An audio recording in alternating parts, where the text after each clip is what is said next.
तो Patna high court में एक बहुत ही अच्छी और शानदार वैकेंसी निकली हुई है और ये वैकेंसी निकला है बिहार का पटना हाई कोर्ट में। ठीक है, तो आइए आज का इस वीडियो में हम समझेंगे कि इस वैकेंसी में टोटल कितना पोस्ट है, इसके लिए क्या योग्यता रखा गया है, कितना एज चाहिए, कितना फॉर्म फी में आपको लगेगा पैसा। ठीक है, और इसका हम सिलेक्शन प्रोसेस को समझेंगे कि किस प्रकार का आपका सिलेक्शन होने वाला है। तो ज़्यादा समय ना लेते हुए टॉपिक को स्टार्ट करते हैं। तो बहुत ही अच्छी वैकेंसी है और ये जो वैकेंसी निकल के आया है आपका पटना हाई कोर्ट में वैकेंसी निकला है और ये जो है 2024 की नई वैकेंसी है। ठीक है, बात करते हैं इसमें अप्लाई डेट का। तो देखिए इसके लिए जो आप फॉर्म अप्लाई कर सकते हैं वो 31 मई से, ठीक है, और लास्ट डेट इसका रखा गया है 30 जून, यानी कि आपको अच्छा खासा 1 महीना का समय दिया गया है। इसके लिए फॉर्म अप्लाई आप कर सकते हैं। ठीक है, बात करते हैं इसमें कि सर ये किस प्रकार का पोस्ट है। तो ये देख सकते हैं कि ग्रुप बी और लेवल 7 का पोस्ट है।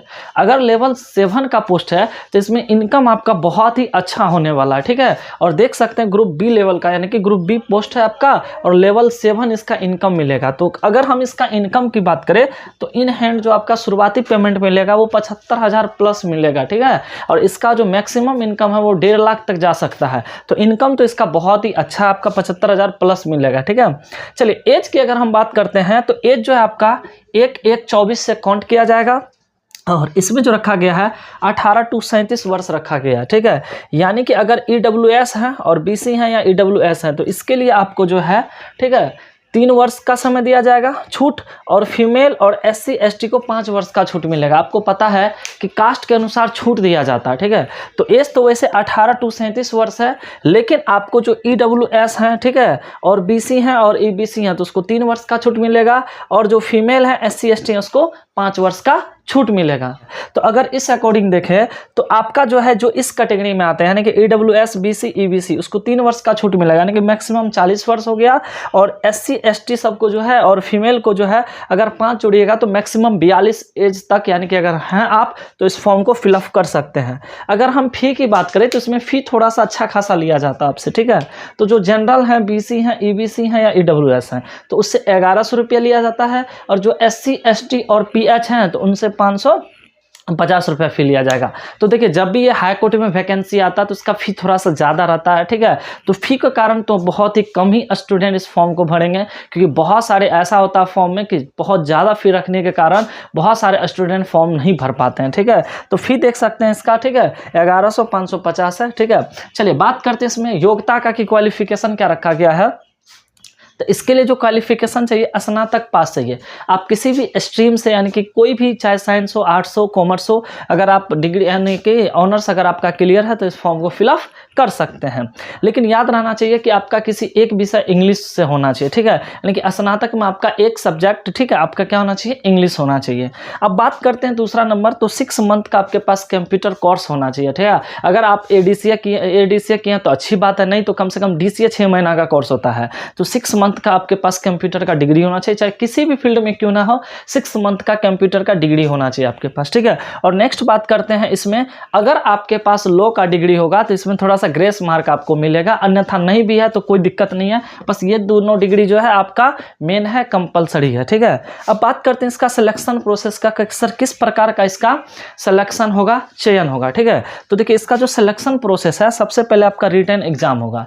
रिटन एग्जाम होगा, उसमें आपको जो है मिनिमम 40% लाना होगा, फिर आपका कंप्यूटर टेस्ट होगा और फिर आपका इंटरव्यू होगा। यानी कि मेनली कहे तो 3 स्टेप से आपको गुजरना है। ठीक है, सबसे पहला आपका जो होता है इसमें, यानी कि देख सकते हैं रिटन एग्जाम होगा। ठीक है, ये एग्जाम होने के बाद आपका कंप्यूटर टेस्ट लिया जाएगा, जब उसमें भी आप पास करते हैं तो 3rd स्टेप आपका इंटरव्यू। इस तीनों स्टेप से गुजरिएगा तब आपका फाइनल लिस्ट बनेगा। लेकिन इसमें जो मिनिमम पासिंग नंबर रखा गया है, रिटन एग्जाम में कम से कम आपको 40% लाना होगा। ठीक है, कंप्यूटर टेस्ट में भी 40% मार्क्स लाना होगा, और इंटरव्यू में कम से कम आपको पास करने के लिए पासिंग है मिनिमम, यानी कि आपको जो है 30% मार्क्स लाना ही होगा। अब कंप्यूटर टेस्ट में जो आपसे पूछा जाएगा ना, इंग्लिश को हिंदी में और हिंदी को इंग्लिश में ट्रांसलेट करने के लिए दिया जाएगा, क्योंकि यह पोस्ट जो है ना ट्रांसलेटर का पोस्ट है। ठीक है, बात करते हैं इसमें एग्जामिनेशन सेंटर का, कि आपका एग्जामिनेशन सेंटर कहाँ कहाँ हो सकता है। तो इसका मात्र 3 को एग्जाम सेंटर दिया, क्योंकि ये वैकेंसी पटना हाई कोर्ट का है, तो इसलिए उसी के इर्द गिर्द आपका सेंटर होगा।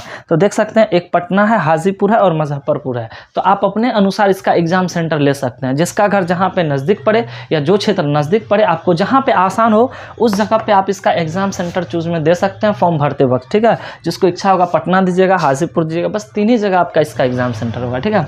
ये जो है बात करते हैं कि किस पोस्ट के लिए वैकेंसी निकला है, तो ये ट्रांसलेटर के लिए पोस्ट के लिए वैकेंसी निकला है और इसमें टोटल पोस्ट जो है वो 60 है। कितना है? 60। जिस तरह की यहाँ पे आप देख सकते हैं, इसका हम ऑफिशियल PDF यहाँ पे लगा दिए हैं, आप इस चीज़ को पढ़ सकते हैं। तो टोटल इसका जो पोस्ट है 60 को है और किस लेवल का है, यानी कि किस पद के लिए, तो ट्रांसलेटर पद के लिए ये वैकेंसी निकला हुआ है। तो अगर आप लोग इसमें इच्छुक हैं तो ज़रूर इसको अप्लाई कीजिए, ठीक है ना, क्योंकि इस समय ज़्यादा टाइम नहीं लगता, बहुत जल्द फॉर्म भराता है तो एग्ज़ाम भी सबका बहुत जल्द हो जाता है और ट्रांसलेटर का पोस्ट है, इनकम आपका बहुत अच्छा रहने वाला है, ठीक है। तो इसी कारण से ये पोस्ट बहुत ही अच्छा है, तो आप ज़रूर इसको अप्लाई कीजिएगा। और चलिए देख सकते हैं कि इस बार का जो चुनाव का रिजल्ट रहा, थोड़ा सा हम 2 मिनट उस पर बात करेंगे, ठीक है।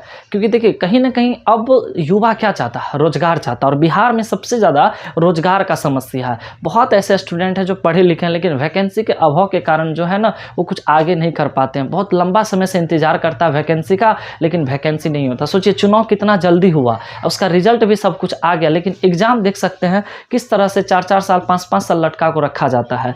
तो हमारे इस लोकतंत्र में ना विपक्ष का होना भी बहुत ही मजबूत होता है, ठीक है। किसी भी एक सरकार के पास इतना पूरा पावर नहीं होना चाहिए कि वो किसी दूसरे का सुने ही नहीं। तो इस बार का बहुत ही अच्छा है, अगर आपका विपक्ष अच्छा होगा तो फायदा हम लोग को भी होगा, ठीक है। खैर चलिए, सरकार बनती रहेगी, बदलती रहेगी, लेकिन हम लोग को बस ये होता है ना कि अगर किसी गलत सरकार को चुनते हैं तो 5 साल इसका नुकसान हम लोग को झेलना पड़ता है। सोच सकते हैं, हम ऐसा नहीं है किसी सरकार का बुराई कर रहे हैं, ठीक है, लेकिन अगर हम बात करें केंद्र को लेकर के तो बीजेपी का सरकार था और देख सकते हैं रेलवे में 5-6 साल से बाहर ही नहीं दिया गया, और दिया तो बस गिना चुना वैकेंसी दिया गया, ठीक है। तो कहीं ना कहीं अब जो है ना जनता समझ गया, जनता को क्या चाहिए, तो जनता को चाहिए रोजगार। खास करके हम युवा सबको क्या चाहिए, इस बार युवा कहीं ना कहीं युवा को बहुत ज़्यादा रोजगार की ज़रूरत होती है, लेकिन सरकार रोजगार पे बहुत कम काम करता है। वैकेंसी की संख्या इतना कम कर दिया है पूछिए मत। तो हम तो यही चाहते हैं कि इस बार जो नया सरकार बना है कम से कम युवा के बारे में समझे, ठीक है, फिक्स कर दे, ठीक है, और हर एक साल वैकेंसी निकाले, उसका कैलेंडर निकाले और हर एक तरह से एग्जाम में ना थोड़ा सा एकदम सुदृढ़ तरीका से एग्जाम को ले, ताकि कोई प्रॉब्लम ना हो। तो इसमें आपका क्या राय है आप जरूर कमेंट करके बताइएगा। फिलहाल आज के लिए हम इतना ही रहने देते हैं। अगर और भी कोई डाउट हो इसको लेकर के तो कमेंट में आप पूछ सकते हैं, फिर हम नेक्स्ट वीडियो में या कमेंट में रिप्लाई देने का कोशिश करेंगे। तो आप सभी को अगर यह वीडियो अच्छा लगे तो प्लीज़ वीडियो को लाइक कर दीजिएगा, और हमारे चैनल पर अगर आप पहली बार आए हैं तो चैनल को सब्सक्राइब कर बेल आइकन का घंटी वैसे दबा दीजिए, ताकि हम कोई भी वीडियो डालें तो उसकी जानकारी आपको मिलता रहे। क्योंकि इस चैनल के माध्यम से हम इसी प्रकार का इन्फॉर्मेशन वीडियो डालते हैं, ताकि आप कोई भी जॉब का तैयारी करते हैं तो उसकी सूचना इस चैनल के माध्यम से आपको मिल पाए। तो बस आज के लिए इतना ही, फिर नेक्स्ट वीडियो में मिलते हैं। तब तक के लिए thank you so much. Radhe Radhe.